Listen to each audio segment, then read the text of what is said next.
धनगर आरक्षणाबाबत राज्य शासनाकडून प्रस्तावच आला नाही। खासदार विशाल पाटील यांनी या संदर्भात माहिती दिली आहे। विशाल पाटील यांनी धनगर आरक्षणासंदर्भात भाष्य केलं आहे।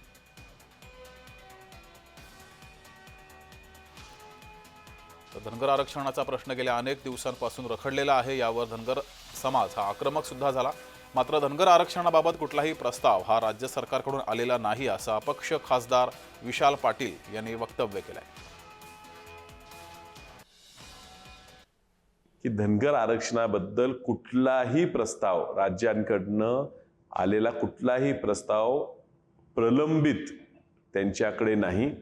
1979 साली धनगर समाजाचं एसटी लिस्टमध्ये इन्क्लुजन करावं ही मागणी महाराष्ट्र गव्हर्नमेंटनी केली होती। मात्र 81 साली पुन्हा धनगर समाज हा ह्या यादीत बसू शकत नाही ह्याबद्दलही कळलेलं आहे। असं लेखी पत्र हे त्या खात्याचे मंत्री म्हणजे ट्रायबल अफेअर मिनिस्टर जनजातीय कार्य मंत्री यांनी कळवलेलं आहे।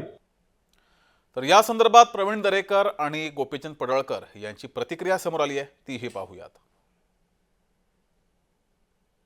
मला वाटतं धनगर आरक्षणाच्या बाबतीत सरकार सकारात्मक आहे।